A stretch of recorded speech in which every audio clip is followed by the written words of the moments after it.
Abedrat Hashem Parashat Korach, Ben Itzar, Ben Kehat, Ben Lévi.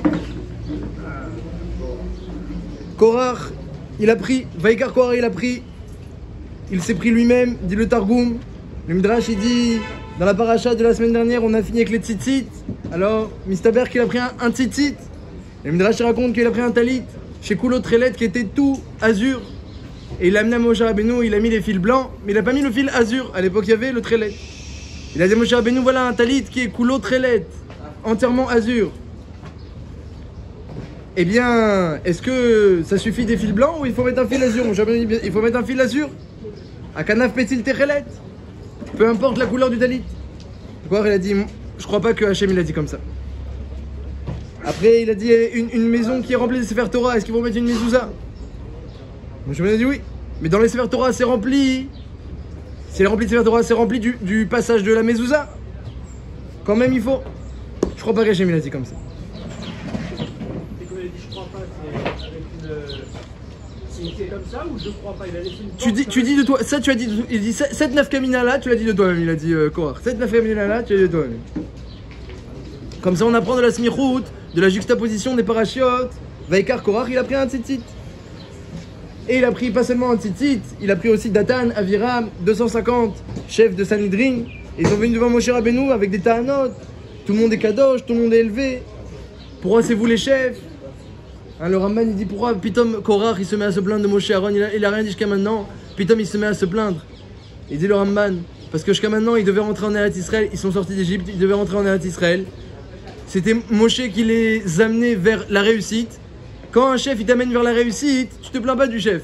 Maintenant qu'Hachem il a dit vous allez tous mourir dans le désert, personne ne rentre, à part Kalev et Yoshua.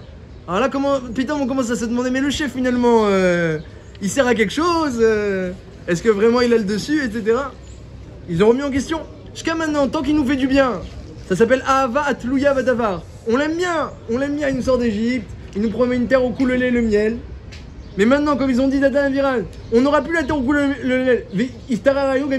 Maintenant qu'on n'a plus Eretz Zavach, en plus tu vas être le chef. C'est-à-dire c'était une soumission à Moshe Rabbeinu par intérêt. Ahava Atlouya Vadavar. Quand tu aimes quelqu'un pour un intérêt, l'intérêt il disparaît, l'amour il disparaît, et là-bas, à Barthénoura, tous Yom Tov, les Mefarshim ils disent que non seulement l'amour il disparaît, mais il se transforme en haine, comme c'est marqué avec Tamnon et avec Amnon et Tamar, que Vaisna Ota Sinagdola, il l'aimait par intérêt, une fois que l'intérêt a disparu, Vaisna Ota Sinagdola, il s'est mis à détester une grande Sina. Ça c'est le danger de faire dépendre le respect ou l'amour sur un intérêt. Comme ça le Ramban il explique, voilà Kolpanim, on a en face de nous des gens qui sont importants, Korach, hein, vous savez, Tzadik, Katamar, Ifrach, Sofet Tevot, Korach. Les dernières lettres des mots Tzadik, Katamar, Ifrach, ça fait Korach. C'était pas n'importe qui. Comme il a dit Moshe Rabbeinu à Korach, il dit regardez tout ce que vous avez, Rav Lachem, Ben Lévi, regardez tout ce que vous avez. Combien Hachem nous a séparés de tout le monde, et la tribu de Lévi, ils sont Meyouchadim, ils vont pas à la guerre, ils ont pas de Nachala, ils sont que Kulo Lachem, les Lévim. Rak Torah, Rak Mishkan, ils s'occupent que de la Torah et de la Voda du Mishkan. Donc c'était pas n'importe qui Korach. Et d'ailleurs c'est justement parce que c'était pas n'importe qui qu'il a pensé à la Keuna Gdola ou au poste de chef du clan d'Israël. Parce que c'était justement quelqu'un qui était d'envergure. Et pourtant, ça s'est pas bien fini du tout. Comme c'est marqué dans la suite de la paracha, dans le Shlishi, Moshe Rabbeinu a dit, Vayomer Moshe, Bezot Tedoum, maintenant vous allez savoir, Bezot Tedoum. Qui Hachem chez la Chani, c'est moi qu'Hachem il a envoyé la sodet kol hamaasim pour faire tout ce que j'ai fait. Kilo milibi, et rien, j'ai fait de mon cœur, rien du tout. Moshe Rabbeinu, rien fait de mon cœur. Im kemot kol adam yemutu nele, s'ils meurent normalement ces gens-là, alors il n'a rien mis, lo Hachem chez la Chani. Im bria ivra, mais c'est que il fait un chidouche, il va créer une bria, un truc qui n'existait pas jusqu'à maintenant, on le connaissait pas. Alors qu'Akashbourou il crée rien, yesh me'ain. Il crée rien avec Snilo, c'est fini la création, c'était Maaseh Bereshit, il avait préparé d'ailleurs cette bouche-là. De la terre, il avait préparé depuis Maaseh Bereshit. Ou Patsta Adama et Pia, si vous voyez que la terre va ouvrir sa bouche, ou Bala Otam, la bouche de la terre va les poursuivre et les engloutir, Vetkol Hashem, eux et tout ce qu'ils possèdent, Veyardou Chaim Sheola, ils vont descendre vivants Sheola, au Geinam, dans le Sheol. Sheol c'est le Geinam. Alors là, Vidatem, vous saurez que Niatsuni, ils ont été effrontés, ils ont manqué de respect. Niatsu c'est encore pire que ça, ils ont blasphémé. Vous saurez. Mais sinon, alors, non, mais sinon, alors, s'il meurt normalement, je me suis trompé. Dès qu'il a fini de parler, évidemment, la terre, elle a ouvert sa bouche, elle a englouti leur maison, tout ce qu'ils avaient. Korah, Datan, Nicolas rouge et tout ce qu'ils avaient. Comme il dit la Gemara, viens voir combien c'est dur la marloquette, que normalement on punit pas un homme bidé Adam avant 13 ans, bidé Shamaim avant 20 ans, et là, même leurs familles, ils ont été engloutis. Leurs familles ont été englouties avec les tapim, avec les nourrissons. Viens voir combien c'est caché la marloquette, qu'il faut s'éloigner d'elle comme on s'éloigne du feu. Comme ça, ils disent nos sages, viens voir combien c'est caché la marloquette. Parce que ça a tout avalé, la bouche elle a avalé tout. Et les 250 chefs de Sanhedrin qui ont voulu faire leur kétoret, évidemment, eh ben ça s'est fini Bechi ou Mita, parce que on sait bien que kétoret, lorsqu'elle n'est pas faite comme il faut, alors c'est Miyat Chayav Mita. Pour ça, il faut faire bien attention aux 11 encens, à bien les dire. Et à plus forte raison, quelqu'un qui amène une kétoret qui n'était pas voulu. Parce qu'il n'était pas digne de cela. Et il le savait très bien, de toute façon. Mon cher Rabbeinu nous avait prévenu, mais Chotim Benaf Shotam, ils avaient l'âme enflammée pour cela. Ça, c'est encore un autre problème. Les 250 chefs d'assemblée qui ont fait leur kétoret, c'est encore une autre histoire. Mais Korah, comme il dit Rashi, qu'est-ce qu'il a vu Korah pour se tromper comme ça? Une grosse erreur il a fait Korah, qu'est-ce qu'il a vu? Il a vu Shmuel Lanavi qui descend de lui. Et là, je descends, 2 mois descend, parce qu'il avait Roi Hagodesh évidemment Korah, Kamouvan. Comme toute personne de son envergure, Korah avait Roi Hagodesh. Donc il avait Roi Hagodesh qui descend de moi, Shmuel Lanavi. Et Shmuel il est aussi grand que Moshe Aaron. Comme on dit, Moshe et Aaron Becho Hanav ou Shmuel Bekore Shemo. Moshe et Aaron avec leur Keuna, c'est-à-dire avec leur Avoda au Mishkan, et Shmuel rien que par son nom. Donc il était aussi grand que Moshe et Aaron réunis, comme ça disent nos sages. Shakoul Kegen Moshe et Aaron. Il a vu que ça, il a dit, il descend de moi, Shmuel. C'est sûr que la racine de Shmuel, elle est aussi plus grande que Moshe et Aaron, Kol Sheken, Kalvachomer. Hein, il savait faire du bilboul, Korah. Si il descend de moi quelqu'un qui est plus grand que Moshe et Aaron, donc forcément, la Tolda, l'Oya fait Korah Ben Mina Av. C'est possible que le Ben soit plus fort que le Av, Yeridata Dorot. Donc forcément, c'est que moi je suis plus fort que Moshe Aaron. Et si je suis plus fort, et que pour l'instant, ils m'ont pas donné même pas un poste de Nessi ou de Shundava, ils ont donné à Elit Safan Menouziel, c'est qui se trompe, et donc Magia Ali d'être Rolex sur eux. Marloquette. Kalvachomer. C'est quoi la pire au Kalvachomer? Ils descendent pas de toi, ils descendent de tes enfants. Les enfants, ils ont eu Hiro Retchouva, les enfants de Korah, et c'est de eux que descendront, par leur mérite, que descendra Shmuel, pas par Korah. Non, lui il savait pas, mais il a fait un Kalvachomer. Il a fait des raisonnements en Korah. Il a fait des raisonnements dans le Talit, il a fait raisonnement dans la Mezouza, et maintenant il a fait raisonnement aussi avec Shmuel et Navi. Et il s'est permis d'être Rolex sur Moshe Rabbeinu. Vous avez une question? D'avoir une ambition rouhani comme ça. Oh. À la limite, je comprends. Il y a plein de questions. Est-ce que encore, ils ont rien à voir avec quelque chose qui sont pas études. Alors voilà. Alors premièrement, vous demandez quelqu'un qui a une ambition rouhani et où il finit dans Chaim Sheola, dans la bouche de la terre jusqu'aux abîmes. Sheol. On verra ensemble. J'ai ramené une explication de c'est quoi le Sheol du Ramban Sha'ar HaGmul. On va expliquer exactement où il est tombé Korah, où il est exactement Korah. J'ai tous les détails. On a les infos. On va tout savoir sur Korah, là-bas il y a Avshalom, il y a Doeg, il y en a plein qui sont là-bas. On va tout savoir sur ça. Tout ce que vous avez voulu savoir sur le Sheol. Non, parce qu'après on est Yotzei de Chova. Malé alav Katouf, que Hachem nous compte comme si. On n'est pas tour après. Donc à Ben Korah, ils ont dit en Sheol. Est-ce que c'est Matim, est-ce que c'est adéquat à son niveau? Arrête, c'est marqué dans la Gemara que Akash Borou, Ben que ce soit pour le jugement de Rosh Hashanah, Ben que ce soit le jugement final, il juge Tzadik et Racha, le Rambam le ramène. Dans le Chot Shuvah, Tzadik et Racha, et même le Olam Haba, s'il y a quelqu'un qui se présente et il a une mitzvah de plus, un srout de plus que c'est Averot, Magialo Olam Haba, il a Olam Haba. Ça veut pas dire qu'il n'y aura pas une kapara sur les Averot qui doit être faite, il y aura un nettoyage, mais Magialo Olam Haba. Korah, il est descendu vivant, Chaim Sheola, Atkan, c'est tout. Il n'y a pas de suite pour Korah. Et pourtant, c'est évident qu'il avait beaucoup de srouyot. Roi Hagodesh, il avait. C'est quand même dur de dire que Korah, eh bien, il avait plus de Averot que de Srouyot. D'accord, il a été Cholek, d'accord, il a fait des plaisanteries, etc. Mais tout ça, il a fait parce que dans un but bien précis. Et bon, et ça m'étonne quand même qu'il soit devenu quelqu'un, qu'il a un rov de Averot. Il n'y a pas marqué qu'il a fait tellement d'Averot que ça. Bon, alors il y a le Rambam qui dit qu'il faut regarder les mitzvot et Averot quand on dit une de plus, une de moins. Hein. C'est pas quantitatif, c'est qualitatif. Ah bah la filoari, quelqu'un de son niveau, on imagine qu'il avait plein de Srouyot. Rien que quand la femme de On Bet Pelet, elle a découvert un petit peu ses cheveux devant la tente pour empêcher qu'ils s'approchent, ils sont tous partis. Imaginez, ils sont tous partis. C'est-à-dire la Shmirat Einaim, rien que le trou de Shmirat Einaim. Où est le trou de Shmirat Einaim? Et à plus forte raison, les Srouyot, de toutes les mitzvot qu'il faisait, Be'idur Gadol, s'il avait Roi HaGodesh, et qu'il avait la madriga de Roi HaGodesh. Peut-être que ça marche pas comme ça alors. Alors justement, c'est la question. La question, elle est comme ça. Elle est, on va regarder dans la Gemara dans Sanhedrin, il y a un Pérec entier sur l'Olam Haba. Il s'appelle Pérec Chelek. Kol Yisrael Yeshlo Chelek. Le Pérec entier explique comment ça marche l'Olam Haba. Et comment ça marche le Sheol. On va rentrer dans les détails, on va expliquer exactement qu'est-ce qui s'est passé. Mais la question se pose. Dans la mesure où le Rambam dit, Bilchot Shuvah, que à qui Magia Olam Haba, ceux qui a un strout de plus, alors pourquoi lui il l'a pas eu? Alors c'est pareil pour les Anashim des Meraglim. Et pareil pour Anashim Meraglim, on pourrait demander Mistama. Exactement. Alors il faut, c'est pareil, voilà, on pourrait demander. On pourrait demander. Ils ont fait des Shuvah. Encore plus. À ma bilim. Alcool Panim, ça c'est une première chez là. Ça c'est une première chez là. Ça, sur les Meraglim, c'est pas marqué Mefourage dans la Torah qu'ils ont pas Olam Haba. Pas Mefourage. Mais dans la Gemara, il y a des chitotes. Non, ils ont là-bas parce que le tikkun de ce qu'ils ont fait, c'est la mort. Il faut voir, il y a Shitot Bagmara. Alcool Panim, ça c'est une chéla sur déjà pour comment il est tombé dans l'échelle quelqu'un de grand comme Korah. À part ça, Moshe Rabbeinu, qui est, alors c'est vrai qu'il était Navi, il sait tout Moshe. Mais là on n'a pas vu que Hachem il a parlé à Moshe. Parce qu'un Navi, Hachem lui parle, comment il sait le Navi? C'est pas pareil comme on l'a expliqué la semaine dernière, Nevoa et Roi HaGodesh, c'est pas pareil. Nevoa, Hachem te parle. Pourquoi tu sais? Parce qu'Hachem t'a parlé. On n'a pas vu que Hachem il a parlé à Moshe. Moshe il dit, regardez, je vais vous dire, s'il tombe dans la bouche de la terre dans le Gehinam, alors vous allez voir qu'ils se sont trompés. Comment il savait Moshe Rabbeinu? On n'a pas vu que Hachem il a prévenu et que ça va se passer comme ça. Canary qu'il a compris ce qui allait se passer. Donc comment Moshe il a su leur punition?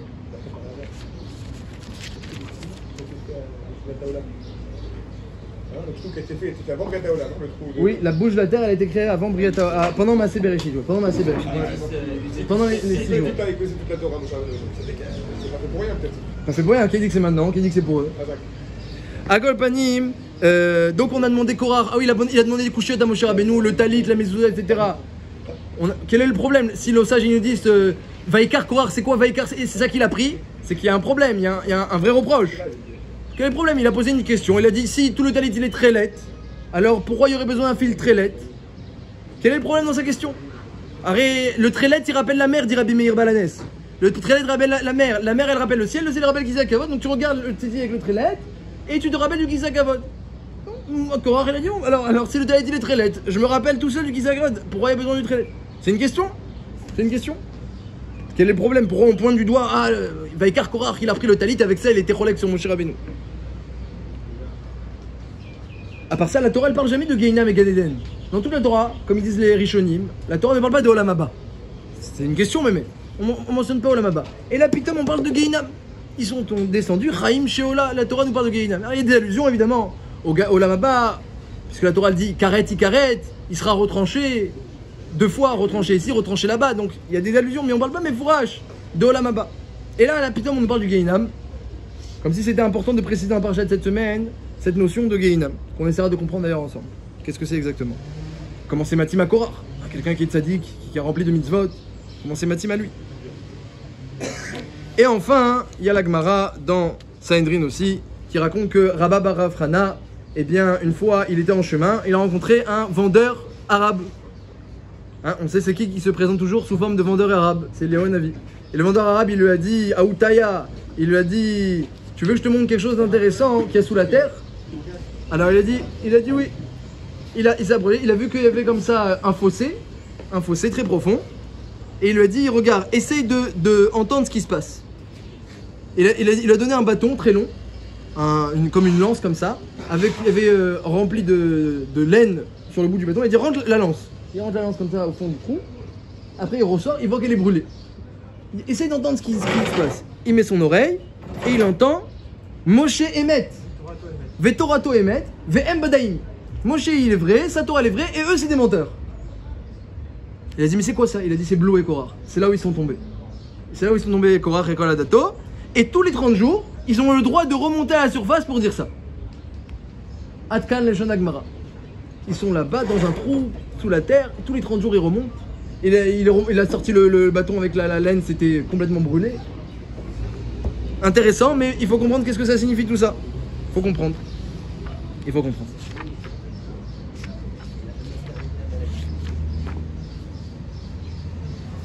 Donc on a posé plusieurs questions. Comment un tzaddik il tombe au Gehinam comme ça?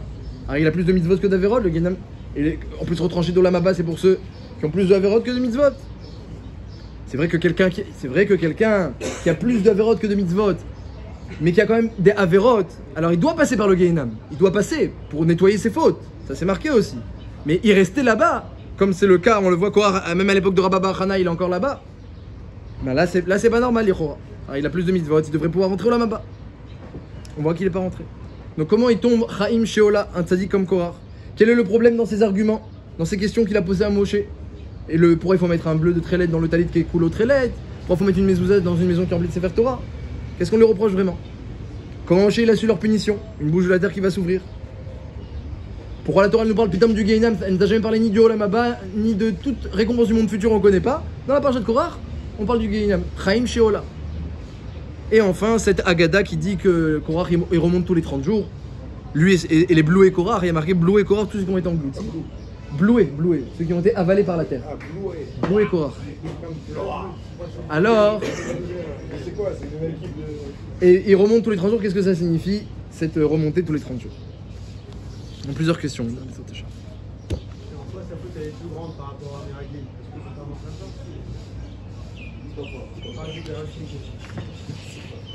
Ça, je vous laisse réfléchir tout seul. Alors, il y a marqué que le Olam Haba, il s'appelle Olam Ha'emet. Olam Ha'emet. On l'appelle le monde de la vérité. Et Olam Hazé, il s'appelle Alma Deshikra, le monde du mensonge. Ça veut dire beaucoup. Ça veut dire que ici, les apparences, elles sont trompeuses. Et ça veut dire que le monde futur, eh bien, il s'acquiert grâce à cette mida de Emet. Bon, Hachem, on a la Torah qui est Torah Temet, donc on étudie la Torah, on retrouve le Emet. À part ça aussi, le cœur de l'homme, il doit réfléchir, qu'est-ce qu'Hachem il attend de lui, qu'est-ce qu'Hachem, dans chaque situation, la Torah, même si elle dit des réponses à chaque situation, mais on n'a pas toujours la réponse sous les yeux. Alors il faut prendre des conseils, il faut avoir des amis, des rabbanim pour savoir quoi faire.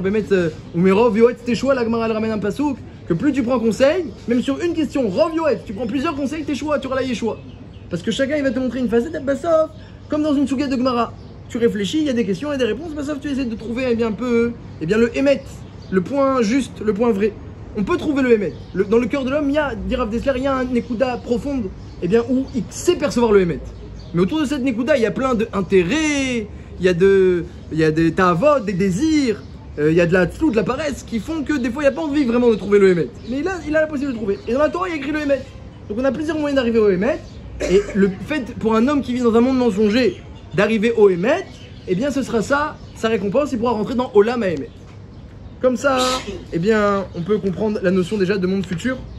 Et la Torah ne parle même pas de monde futur, parce que c'est évident, disent certains Rishonim, c'est évident que le monde ne s'arrête pas à ce monde de mensonges. Un monde où il n'y a que des voiles, où on n'est pas à côté d'Hachem, où il n'y a que des épreuves, où il n'y a que du tsahar. C'est un monde Adam le Hamal Yulad. Vechi Akash Baruch Hu, il a tout créé pour faire du Hamal, pour faire de la difficulté, de la peine. L'homme il a été créé pour peiner. C'est ce qu'on appelle Olam Ha'avoda, le monde du travail. Le travail c'est la santé, disent les goïms. Ils ont tout compris sur ça. Le travail c'est la santé. Si quelqu'un il travaille, il se fatigue, eh bien il va voir que c'est adéquat à sa condition sur terre. Le monde d'ici c'est un monde d'efforts. La Gemara dit, celui qui est méritant, il met ses efforts dans la Torah. Celui qui est moins méritant, il aura des efforts qui sont par la parole, les farod. Et celui qui est encore moins méritant, les efforts dans des activités comme ça, matérielles, musculaires. Alors ça c'est la Gemara qui dit, Kol gouf les roufteki. Chaque corps il doit se fatiguer. Après chacun avec la fatigue qu'il a le mérite de produire. Et c'est évident que le monde n'a pas été créé que pour se fatiguer. Donc il y a un monde futur. Alors la Torah elle t'en parle pas. Parce que, eh bien, on sait qu'un homme il doit servir Hachem par amour, par crainte, et surtout pas par intérêt. Et même si la Torah elle parle des brachot à de nombreuses reprises, dit le Rambam et le Maharal, chacun une réponse. La Torah elle parle des brachot dans ce monde-ci, c'est pas pour te motiver à faire les choses par intérêt. C'est d'une part, dit le Maharal, pour que tu saches comment ça se passe ici. Imagine que tu vois une catastrophe, tu sais pas comment il faut réagir. La Torah elle te dit, c'est une klala, ça vient à cause d'Averot. Donc tu sais ce qu'il faut corriger pour enlever la catastrophe. C'est pas parce qu'on veut te motiver à servir Hachem par intérêt. Au contraire, on voudrait que tu serves Hachem de tout ton cœur et avec amour, avec crainte, pas en pensant à la carotte. Mais la Torah elle te dit, sache que quand il y a un problème, c'est qu'il y a une avéra. Si tu corriges la avéra, eh bien tu peux arriver à corriger le problème. Quand il y a une récompense aussi, que tu saches d'où elle vient. C'est par le mérite d'un effort supplémentaire d'une mitzvah. Comme on dit dans la tfila de Rosh Hashanah, tchouva, tfila ou tzedaka. La tchouva, la prière et la tzedaka, ma'averi roa gaza, ça enlève les mauvais décrets. Donc le Maharal il dit que quand on te dit les brachot dans la Torah, c'est pas pour motiver ton intérêt, c'est pas la carotte, c'est pour te dire comment le monde il fonctionne. Le Rambam il dit autrement. Le Rambam il dit, c'est la Torah elle te parle des brachot et des klalot parce que c'est lié au mitzvot. En réalité, le but des brachot sur terre, c'est pas un mérite, c'est pas une récompense. Si on veut te récompenser de ta mitzvah de tefillin, ça suffirait pas toutes les brachot chez Baolam, il dit Chafetz Chaim. Pour une mitzvah de tefillin, on n'aurait pas suffisamment de brachot dans le monde pour te payer. Alors c'est quoi les brachot? C'est pour te permettre de continuer à faire les mitzvot avec plus de facilité. Celui qui a du mérite, on lui donne les mitzvot avec plus de facilité. Mitzvah, goret, mitzvah. Celui qui a moins de mérite, le pauvre il a des klalotes. Et pourquoi? Parce qu'on l'empêche l'accès aux mitzvot. Parce que lui maintenant, il va falloir qu'il fasse plus d'efforts pour mériter les mitzvot. Parce que maintenant qu'il a repoussé les mitzvot, alors oui, il a plus d'efforts à faire pour pouvoir les mériter. Avera, goret, avera, mitzvah, goret, mitzvah. C'est pour ça qu'on parle des brachot et des klalotes. Mais en réalité, la Torah n'avait pas besoin de parler de récompense. Parce que, comme on l'a dit, un homme il doit servir Hachem. On a dit par amour, par crainte, et le Rambam il dit mieux que ça. Parce que par amour c'est Avraham, par crainte c'est Yitzhak, mais il dit le Rambam encore mieux. Il doit servir Hachem par Emet, par la mida de Emet, c'est la mida de Yaakov. Il dit que c'est le mieux le Rambam. C'est-à-dire qu'un homme il comprenne que pourquoi je dois faire la Torah et les mitzvot et servir Hachem parce que c'est le Emet. Il fait le Emet parce que c'est le Emet. Il a compris que c'est ça qu'il doit faire, que c'est ça qui est vrai, que c'est ça qui est juste, que c'est le droit. Emet, Veyativ, c'est ça qui se tient debout. Venachon, c'est ça qui est juste. Vekayam, c'est ça qui va tenir après. Veyachar, Veneaman, c'est digne de confiance, c'est droit. Ve'aou, Vechaviv, Nachmad, Venaim, Venora, Ve'adir, Umtuka, Numkubal, c'est juste comme il faut pour moi. Ve'tov, Ve'yafé, c'est beau et c'est bien. Quand quelqu'un il comprend que ce qu'il fait c'est tout ça, c'est Emet, Veyativ, Venachon, alors, eh bien sa voda, eh bien, elle est très équilibrée. Elle va pas dépendre des récompenses, des punitions, de son humeur, de la facilité ou de la difficulté de la chose. Il fait la vérité parce que c'est la vérité. Quand quelqu'un, la chose elle est vraie à ses yeux, mais mettre. Il y a un midrash que Rav Dessler ramène qui dit que les malachim ils ont le libre arbitre. Hachem il laisse aux malachim la possibilité de fauter, comme on le voit dans la Torah plusieurs fois. Les malachim ils ont fait des avérotes, ça arrivé. Alors pourquoi il ne faut pas avec des rerklal? Parce qu'ils voient, à la différence de nous qui vivons dans le monde du mensonge, eux qui sont dans Olam Haemet, ils voient la vérité avec tellement de précision, de pureté. C'est la vérité, elle est comme du feu à leurs yeux. Que eh bien, ils n'ont pas envie d'utiliser leur libre arbitre pour fauter. C'est comme quelqu'un qui dit je te laisse le libre arbitre.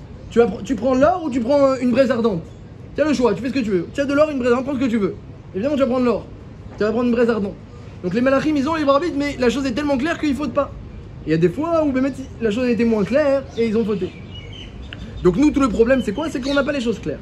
Donc, déjà, la première chose qu'on doit savoir pour comprendre cette paracha avec Korach qui descend au Sheol, c'est que le monde d'après, c'est le monde de la vérité. Et s'il en est ainsi, si c'est le monde de la vérité, alors il va se poser un problème, ce que dit la Mishnah dans Maseret Sanhedrin, Perek Kol Israël Yeshlem Chelek Leolam Haba. Tout Israël a une part au monde futur dans ce monde de la vérité. Tout Israël a une part là-bas. Chacun il a sa mission, chacun il a son rôle, chacun il a sa part selon ses forces, selon ses midot. Il doit réaliser quelque chose en bas. Ça c'est Kol Israël Yeshlem Chelek Leolam Haba. Et là-bas il y a un chutz, il y a écrit sauf. Il y a toute une liste. Il y a écrit sauf celui qui a Picoros. On verra c'est quoi. Il y a écrit sauf Akorebe Sfarim Achitzonin, celui qui lit des livres Chitzonim. La Gemara va expliquer aussi c'est quoi. Certains livres. Sauf, c'est aussi un genre d'apigorsut. C'est un genre de livre apigorsut. Il y a plusieurs chitotes, mais c'est la même idée. La Gemara dit sauf Yerovam, Arav, Menaché, etc. Il y a une liste. Doeg, Achitofel, Bilam, Gehazi. Il y a des gens comme ça. Et le chidouche de la Mishnah, alors quel est le chidouche? On dit, la Gemara elle dit elle-même dans Maseret Rosh Hashanah que s'il y a une mitzvah de plus, il y a Olam Haba. S'il n'y a pas une mitzvah de plus, il n'y a pas Olam Haba. Qu'est-ce qu'elle veut la Mishnah nous enseigner ici? Que sauf ces gens-là, tout le monde a une part en vue sauf ces gens-là. La Mishnah, comme le dit la Gemara un peu plus loin, Afilu sheyesh beyado Torah ou Maasim Tovim. On parle de gens qui ont une grande majorité de mitzvot et de Torah à leur compte. C'est ça le ridouche. Ces gens-là, Achitofel, Doeg, chef de Sanhedrin, Achitofel, connaissait toute la Torah Kula, il apprenait des halachot à David Ameler. C'est des géants de Torah. Il y a des gens qui sont des géants de Torah, Korach. Des gens qui sont des géants de Torah, et quand même, et de Mitzvah, et quand même ils n'ont pas Olam Haba. Et pourquoi? Parce que justement, parce que dans Olam Haba, il y a plusieurs aspects de Olam Haba. Le premier aspect qu'on a vu, c'est le Emet. Et celui qui est bien, même si la Torah, mais il est à côté de la plaque, de ce Emet-là, il a raté le Emet, et bien s'il manque le Aleph à Emet, on sait ce qui reste. C'est ça le problème. Le problème, c'est d'avoir en face de soi la vérité. Et c'est ce que explique Rabbeinu Yonah. Rabbeinu a dit qu'il y a deux notions. Il y a deux raisons, il y a deux choses qui éloignent un homme du Olam Haba et qui rapprochent un homme du Gehinnom. Et il faut le savoir parce que, comme le dit la Gemara, eh bien, le but d'un homme sur terre, comme il a demandé Une fois, un Rav Eliyahu Navi, il a dit, mais qui est Ben Olam Haba ici? Le but d'homme sur terre, c'est pas juste d'avoir Olam Haba, une récompense, etc. Comme on dit, on cherche pas maintenant à servir Hachem par intérêt. C'est d'être déjà ici même Ben Olam Haba. Comme Rabbi Yoshua Ben Levi qui demandait à Eliyahu Navi aussi, est-ce que je suis Ben Olam Haba? Est-ce que mon père est Ben Olam Haba? On peut, il y a un matzav où l'homme il est déjà dans ce monde-ci Ben Olam Haba. C'est-à-dire qu'il a la vérité en face de lui tellement claire qu'on peut l'appeler déjà Ben Olam Haba. Et comme a répondu Eliyahu Navi, c'est pas courant, c'est pas si simple. C'est le travail d'une vie d'être Ben Olam Haba, mais on peut être déjà Ben Olam Haba ici. Donc un homme il doit savoir c'est quoi Olam Haba et c'est quoi Gainam pour être un Ben Olam Haba et pas être un Ben Gainam. Comme il dit le Ramban il dit que tout celui qui se met en colère, Kol Miné Gainam Sholtinbo. C'est la Gemara qui dit ça avant le Ramban. Le Ramban il écrit dans sa lettre qu'il y a des gens qui sont dirigés par le Gainam et il y a des gens qui sont dirigés par le Emet, par le Olam Haba. Donc c'est intéressant de savoir, eh bien, l'éternité d'après qu'est-ce qui se passe, pour que déjà dans ce monde-ci, qui est en fait la préparation, parce que ce monde-ci c'est que le couloir, comme dit la Mishnah dans Pirkei Avot, c'est que le couloir de préparation, on se prépare, c'est bien de savoir à quoi on se prépare. Parce que si c'est pas à quoi on se prépare, peut-être tu vas te tromper de costume.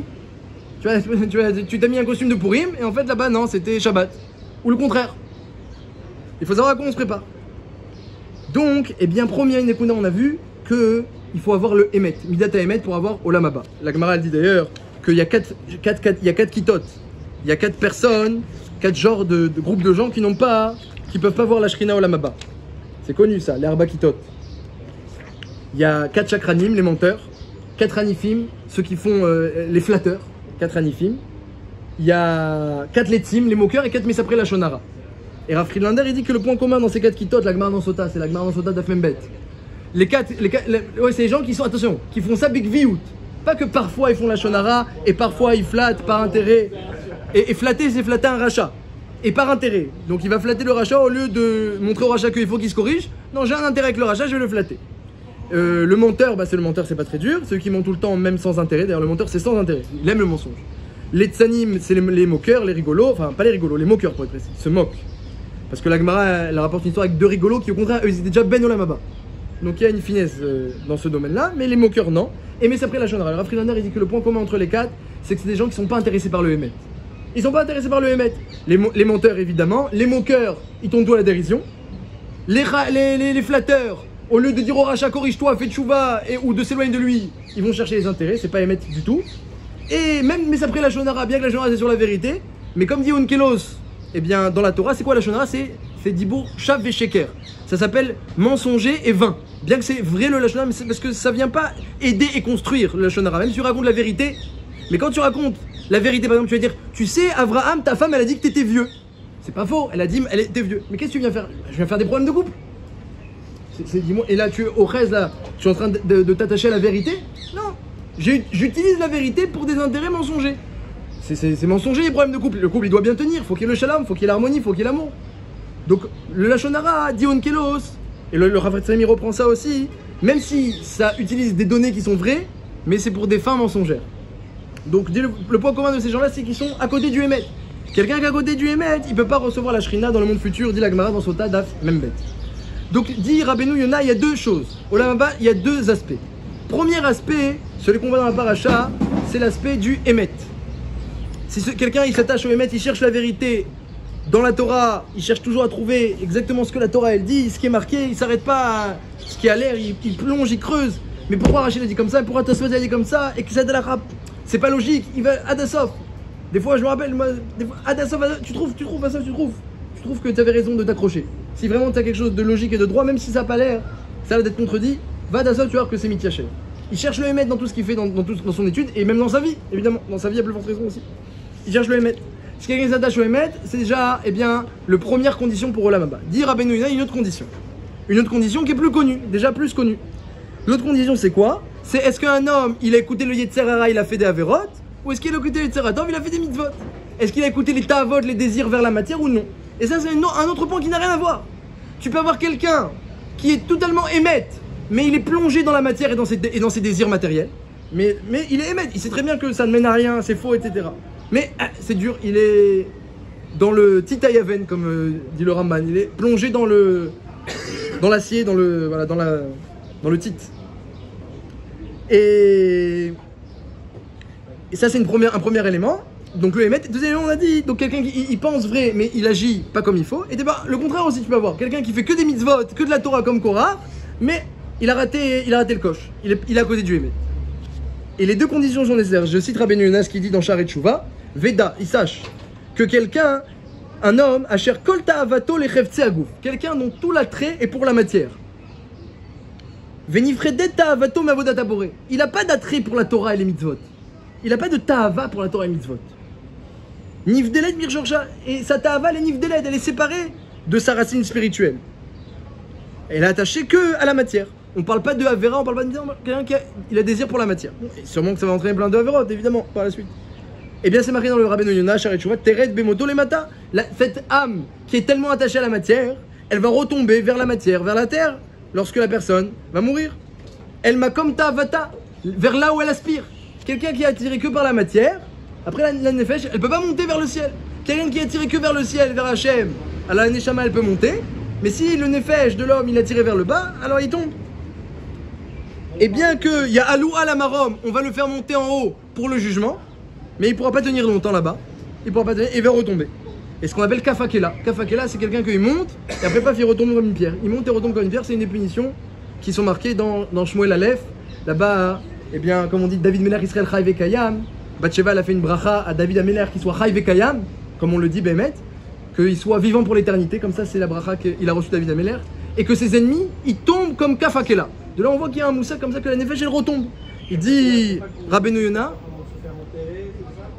Non, ça c'est pas caché au corps, c'est le nefesh l'âme vers où elle aspire. Hein, c'est comme tu appuies sur la main elle veut monter. Tu appuies sur la main, elle veut monter, tu enlèves, elle monte toute seule.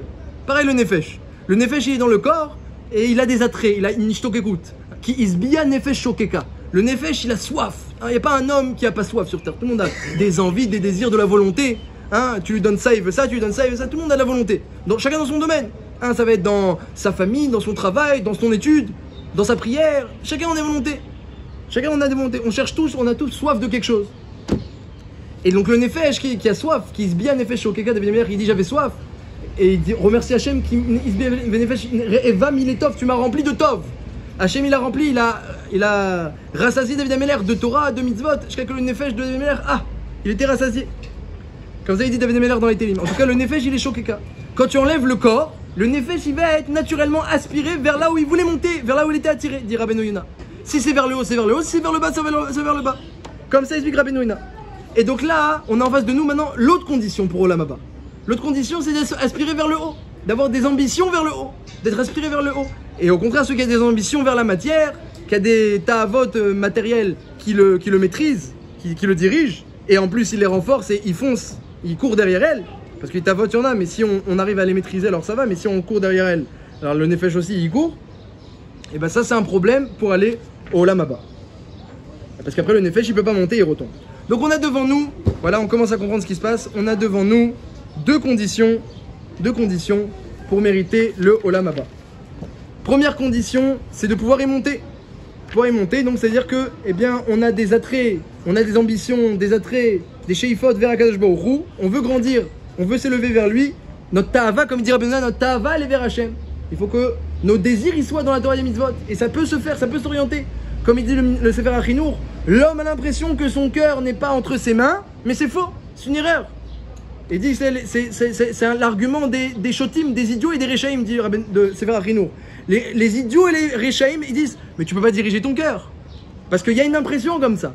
Mais il dit Sefer Achinour, merov masim tovim, il va faire un homme plein de masim tovim, de mitzvot, il va le faire comme ça de plein gré, il va se renforcer, il va voir que bah ça, mitzvah goret mitzvah, ça va lui créer une deuxième nature, une seconde nature, et les avérotes, il va les limiter, et comme c'est marqué dans la Gemara, marivo, savea. C'est marqué, affame ton mauvais penchant, il sera rassasié. Rassasie ton mauvais penchant, il sera affamé. Affame ton mauvais penchant, il sera rassasié. Marivo savea, masbi au rêve. Donc quelqu'un qui a compris ce principe-là, dit il peut maîtriser son cœur. Ça c'est un premier aspect. C'est un premier aspect. Deuxième aspect pour le monde futur, c'est que même si quelqu'un maintenant il est grand, comme Korah, qui était sûrement kadosh et qui n'était pas du tout attiré par la matière, mais qu'il lui manque un élément de émet, même un élément de émet, et ben c'est un problème. Regardez les mots de la Gemara, et c'est dur, Bémet, c'est dur. Il faut le savoir, mais c'est dur. La Gemara elle dit comme ça. C'est qui ces gens qui n'ont pas Olam Haba? Rabbi Eliezer Modé dit c'est des gens, on parle, qu'ils ont Beyado Torah ou Masim Tovim. Parce que sinon c'est évident qu'ils ont pas Olam Haba. S'ils ont plus d'Averot que de mitzvot, c'est évident. On parle de gens qui ont plus de mitzvot que d'Averot. Et c'est quoi plus? 51%, 52% jusqu'à 99%. Et quand même ils ont pas Olam Haba. Alors ils demandent pourquoi, Rabbi Eliezer, la Gemara demande pourquoi, qu'est-ce qu'ils ont fait? Ils ont rien fait. Alors pourquoi? Ils peuvent pas rentrer. Pourquoi ils peuvent pas rentrer? Comme on l'a expliqué, parce qu'il manque une écoute de Hémet. On a expliqué le fond déjà.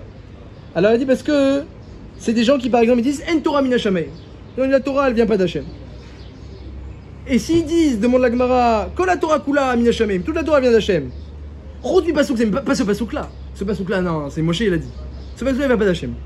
Ou alors Rout mi Kalva Chomer, ce Kalva Chomer là, il vient pas d'Hachem. Rout mi Dikdouk, c'est ce Dikdouk là. Donc on parle de tous les Dikdoukim, Kalva Chomer, toutes les choses qui sont marquées dans Chazal, dans la Gemara, le Midrashim, tout ce qui est marqué dans Chazal, comme il dit le Rambam, Shkachatimat Talmud, eh bien les Tanaïm Amoraïm, eux ils y avaient Masoret, ils transmettaient qu'est-ce que Hachem il a dit à Moshe. Après Masoret Talmud, après la Khatimat Talmud, c'est déjà les Géonim, Réushonim et Aharonim, c'est seulement une explication de Divrei Chazal. Donc là on parle de quelqu'un qui contredit Divrei Chazal. Alors il dit non, toute la Torah elle vient d'Hachem, mais cette Gzera Shava de Chazal, non, elle est pas vraie. Alors lui il peut pas rentrer au Olam Haba. C'est déjà un manque de Hémet. Quand on dit qu'il manque un au Hémet et déjà à Témet, eh bien c'est vraiment un. Même ce Kalva Romer là, même cette Zera Shava là. Donc évidemment, Korach, donc on va voir, c'est ce qu'on appelle une Emouna Shlema. Hein, vous savez, il n'y a pas beaucoup de choses où on dit Shlema. Sur quoi on dit Shlema? Il y a 4 choses où on dit Shlema. Rachetez votre Etrog. Un Etrog, faut qu'il soit Shalem. S'il n'est pas Shalem, ton Etrog, tu le rends au magasin. C'est quoi Etrog? Emouna Shlema, Teshuva Shlema, Refoua Shlema et Geoula Shlema. Rachetez votre Etrog. Le Etrog, il faut qu'il soit Shalem. C'est pas surtout qu'il faut être Shalem. Akadosh Baruch Hu, il demande pas à un homme d'être Shalem dans tous les domaines. Mais dans le Etrog, il faut être Shalem. Si ton Etrog il n'est pas Shalem, tu le rends au magasin. La Emouna, c'est ou tout ou rien. Tu peux dire non, moi je crois à tout, mais pas très à ta médecine. Ça non, ça exagéré très à ta médecine et toi. Et s'il te manque un point de Emouna, un des 13 Ikarim de Emouna, Shatora Kula Mina Shamaim, eh bien c'est raté. Le Olam Haemet il est fermé. Mais j'ai les mitzvot, j'ai les maasim. Maneshama elle veut monter. Elle veut monter, même si elle veut monter comme Korach. Mais si t'as pas l'entrée, le ticket d'entrée, au Olam Haba, il faut le ticket. Quand il serait qu'il y a un ticket d'entrée. Et après il y a le fait de monter. Korach il voulait monter beaucoup, monter plus que tout le monde, il voulait monter. Mais le problème c'est qu'il a raté le ticket. Donc la façon dont on pense est plus importante que nos actions. Non, ça veut dire que les deux sont importants. Et c'est un chidouche. Ça veut dire, c'est un chidouche parce qu'on va peut dire que si quelqu'un il a des bonnes actions parfaites, alors ça suffit. Il faut les deux. Il y a la manière de penser, ce qu'on appelle la hashkafa, et les actions. Si quelqu'un il a une super hashkafa, mais il a un maximum de maasim ra'im, jusqu'à que ça va être 51%, il n'a rien mis, il n'aura pas Olam Haba. Sa hashkafa elle est bonne, il a le ticket, mais la neshama elle peut pas monter avec 51%. Pourquoi ça sauve pas du coup? Si de l'autre côté ça plombe. Il y a les deux conditions, les deux conditions sont nécessaires. Il y a le fait que... Il y a un problème, non, parce que s'il y en a un qui a 99% d'actions politiques et ça marche pas, elle n'est pas bonne. Il peut pas. En revanche, le gars qui a 49% ou 40% de mitzvot et qui a une bonne attention, lui ça ne serait pas. Il faut les deux. À quoi Machal et Mahadavar Domé. C'est quelqu'un qui arrive à une grande soirée, et il arrive à une grande soirée très importante, etc. Et il arrive devant la porte, et il a un ticket. Évidemment qu'il a un ticket. Mais il est habillé, et il sent. Et évidemment, il se dit pas à l'entrée, il est là. Bonjour, oui, ce que vous voulez? Bah, je vais rentrer à la soirée là, des ministres et la politique, etc. Je suis invité, regardez, j'ai mon ticket. Ah non, vous rentrez pas. Mais j'ai mon ticket, il peut rester toute la soirée, il rentrera pas. Vu comment il est habillé, comment il sent, il rentrera pas. Il va faire un fiasco, il va tout salir et c'est une honte. Et il y a l'autre, il est habillé, impeccable, etc. Les lunettes. Il arrive. Oui, je suis premier ministre important là. Vous voulez le ticket? De quoi? Non, vous voulez le ticket? Ah. Il y a le ticket et il y a la tenue. Il faut les deux. Donc on vient travailler les deux. Emouna chez les mains et Masim Tovim. Il faut les deux. Et c'est un ridouche. Que quelqu'un peut avoir des Masim Tovim parce qu'il n'a pas le ticket. Il rentre pas, c'est un ridouche. Que les deux sont Me'akev. Voilà, ça c'est le ridouche. Et la Gemara dit alors, et c'est quoi le ticket? Alors donc c'est déjà sorti que à Torah Kula Mina Shamaim. Donc si tu dis que cette halakha du tzitzit, elle n'est pas d'Hachem, ça c'est toi qui l'as dit. Korach, il a remis en question quoi? Une halakha. C'est déjà trop. et la mezouza dans la maison avec des Sefer Torah, mais c'est déjà trop. Alors oui, après il y a des rémazim, comme il dit Rav Shapira, la mezouza c'est celle qui protège. Il a dit on est tous des Sefer Torah, on n'a pas besoin de un qui se met devant la porte. C'est une allusion à Moshe Rabbeinu. On est tous bleus, très laids, couleur azur, on n'a pas besoin d'un petit fil. C'est une allusion à Moshe Rabbeinu. Il y avait des allusions dans ce qu'il a dit. Mais le vrai problème qu'on lui reproche, c'est qu'il remet en question les halachot de Moshe Rabbeinu. Arrête Moshe, c'est le Rav. C'est Rabbo Mouvak, Moshe Rabbeinu. On n'a pas aujourd'hui c'est quoi un Rav Mouvak. Mais c'est lui qui enseigne toute ta Torah. Quand tu remets en question toute la Torah de Moshe, tu remets en question la Torah d'Hachem. Il manque le ticket. Il manque le ticket pour Olam Haemet. La Gemara, elle dit sur ça plein de halachot très intéressantes. Elle dit que par exemple, Ménaché, pourquoi il n'a pas Olam Haba? Elle dit parce que Ménaché, il avait des Maasim Tovim, en plus il a fait tchouva à la fin de sa vie. Pourquoi d'après un avis, il n'a pas Olam Haba? Parce que il disait, il y a des psukim dans la Torah qui ne servent à rien. Ve'achot lotan Timna. La sœur de Lotan, c'est Timna. Timna, c'est la Pilégesh, la concubine d'Eliphaz, qui a enfanté Amalek. C'est la sœur de Lotan. Il dit, Ménaché, ça t'intéresse toi que c'est la sœur de Lotan? Ça t'a apporté quelque chose? Ça te sert dans ta vie? À cause de ça, il n'y a pas Olam Haba. Quoi d'autre il a demandé?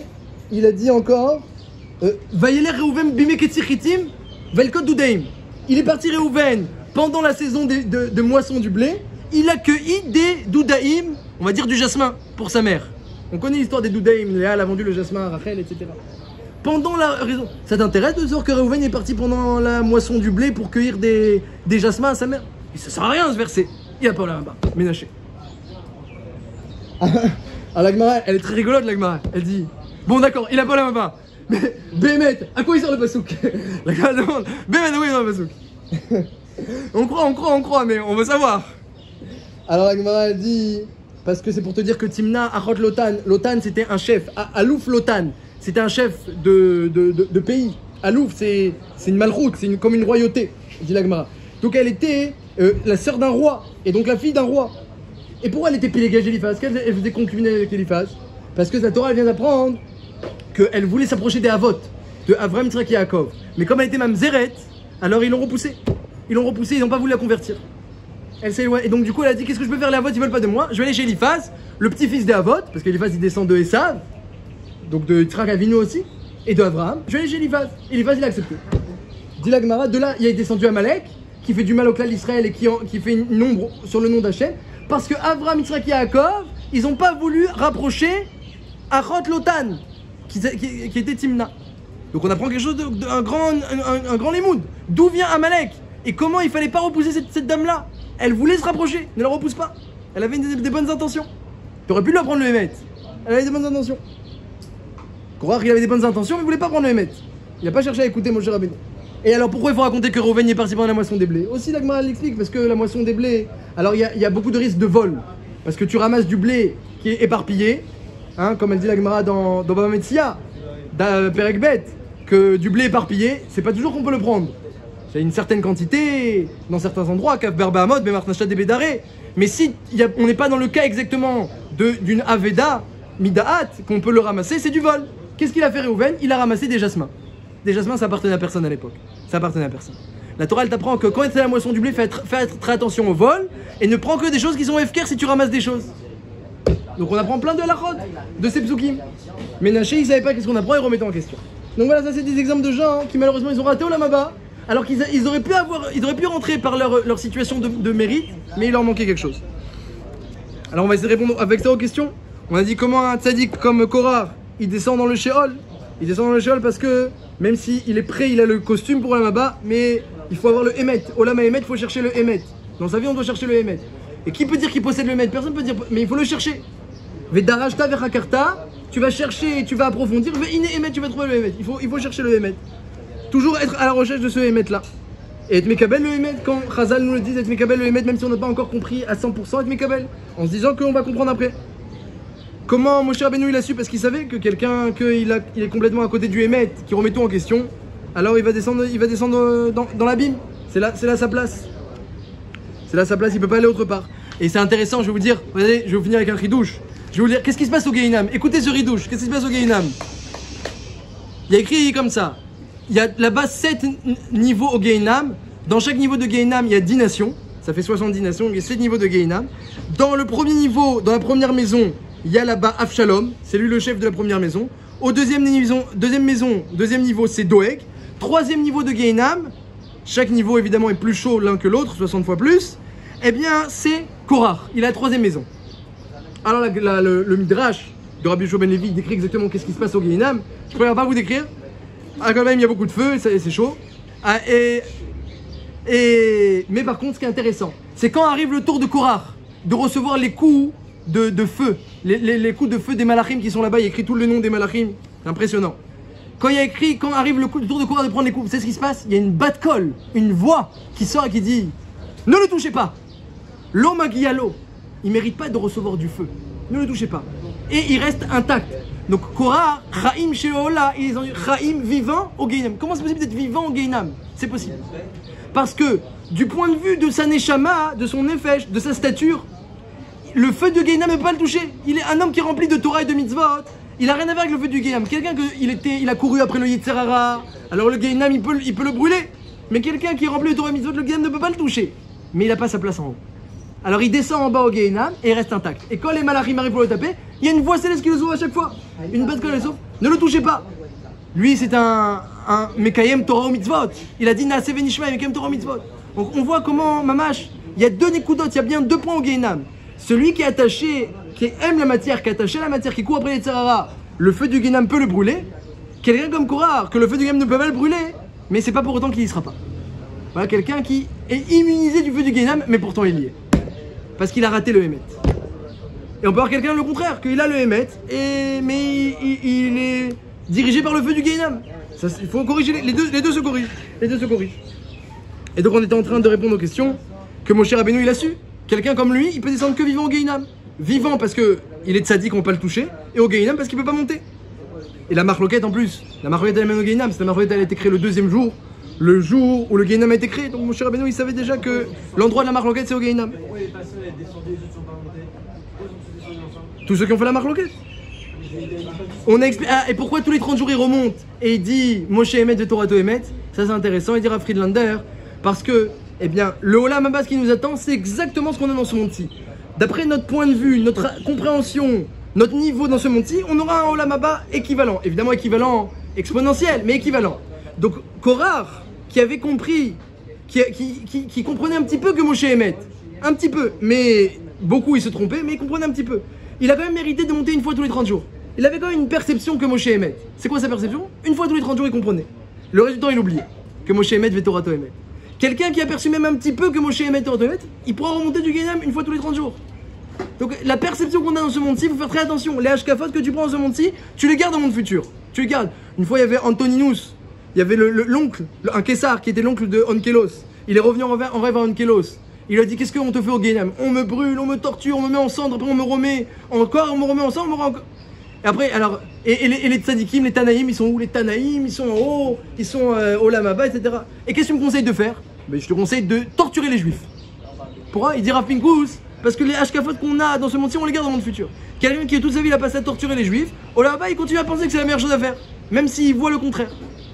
Donc il faut faire très attention à chaque hashkafa, à chaque pensée, chaque manière de voir. Les principes de la Torah, les principes de Emouna, il faut se renseigner, il faut bien les connaître, il faut bien étudier la Gemara pour ça. Et chercher le Hémet, Et d'un autre côté, il faut ensuite mériter que notre âme, elle puisse s'élever. Il y a 2 choses. Il y a avoir son ticket d'entrée au Olam Haba, ça c'est le Hémet, et avoir une âme qui est propre et qui est bien habillée, qui peut monter. Une âme qui a envie de monter. Et ça, pour ça, il faut des sheifot, des ambitions, une ta'ava qui soit dirigée vers la Torah et qui ne soit pas dirigée vers la matière. רבי יחנן בן זכאי אומר, רצה לקרוא כל זה בצפון, לפיכך ריבה להם תורה הזאת, שנאמר אדוני חפץ למען צדקו, יגדיל תורה וצדקו. תורה בידי, גדל, שמרבה, למה דיברה כמותלם, יפחותי ויצמח כנה לקרב ושחר, ויכול ולכל ויכול בישראל, בעגלה ובזמן קריב לעם אולי והלוויה, יתבר ישתבר ויתפר ויתחומה ויתנשא ויתנדה ויתעלה ויתעלל, שמלד ותקשה ורחוב לעילה מכל מחסד